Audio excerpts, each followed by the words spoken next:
Welcome back to Through the Word and our journey through the 7 key chapters to introduce the Bible. Our last key was Jesus Christ, and today we ask the question, what does it mean to be a Christian?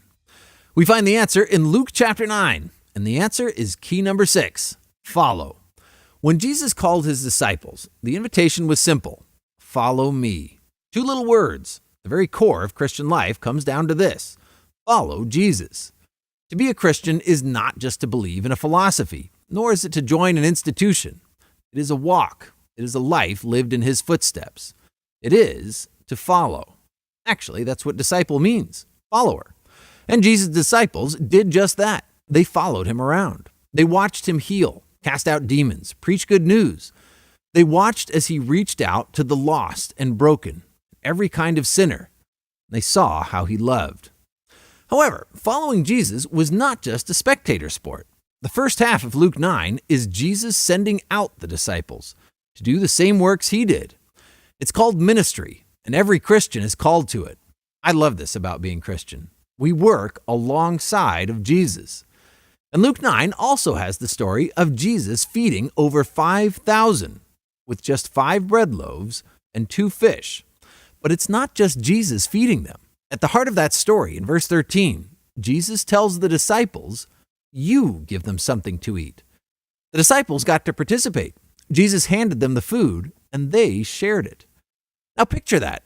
Do a little math, and each disciple got a basket with about half a loaf of bread and a couple slices of fish. Okay, guys, I'll take these 500. I don't know what they said, but I do know they weren't just spectators. They got to be the hands and feet of Jesus' miracle. That is following Jesus, and it's the same today.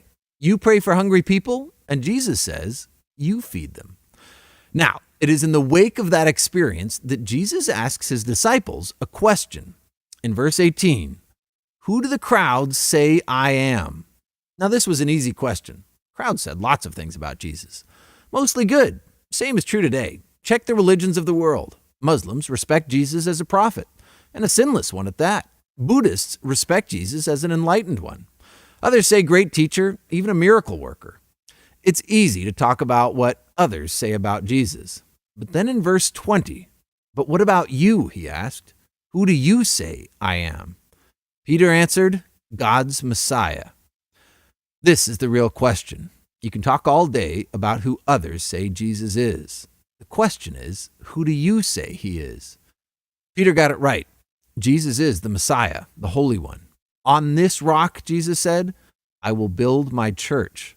In other words, the foundation stone of all Christianity is who Jesus is.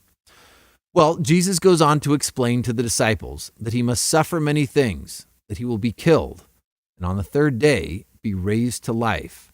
Who he is determines what he must do. And the same would be true for the disciples. To be Jesus' followers is to follow in the footsteps of the cross. And here we get Jesus' answer to our question. What does it mean to be a disciple? In verse 23, whoever wants to be my disciple must deny themselves and take up their cross and follow me. That's it. That is Christian life. Follow Jesus. Following Jesus means taking up your cross daily. Following Jesus means denying yourself. Now, I don't think that means you deny yourself everything fun or good. It just means you say no to your selfish desires when they try to lead you in the other direction. You can't follow 2 people in 2 different directions. Follow Jesus, not money. Follow Jesus, not pleasure. Follow Jesus, not yourself. Just follow Jesus. Now, I'm sure that Jesus recognized that what he's asking for is huge. So to help his disciples better weigh out their options, he lays a little reality on the scales. In verse 24, for whoever wants to save their life will lose it, but whoever loses their life for me will find it. In other words, you can chase down that path of living for yourself, find your own life on your own terms, but there is no gold at the end of that rainbow. Life for self is an empty road.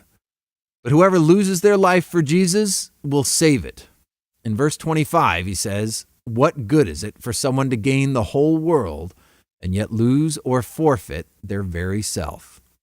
Here's how it works. Live for self and you'll lose yourself. Live for Jesus, and you'll find who you are in Him.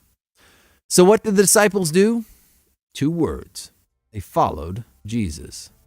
And that is Bible key number 6. If you want to dig in further to Luke's book, we have concise audio guides to every chapter, free on Through the Word. If you want to dig into ministry, check out our 2 Corinthians study. Well, one more key to go, and key number 7 will raise the dead.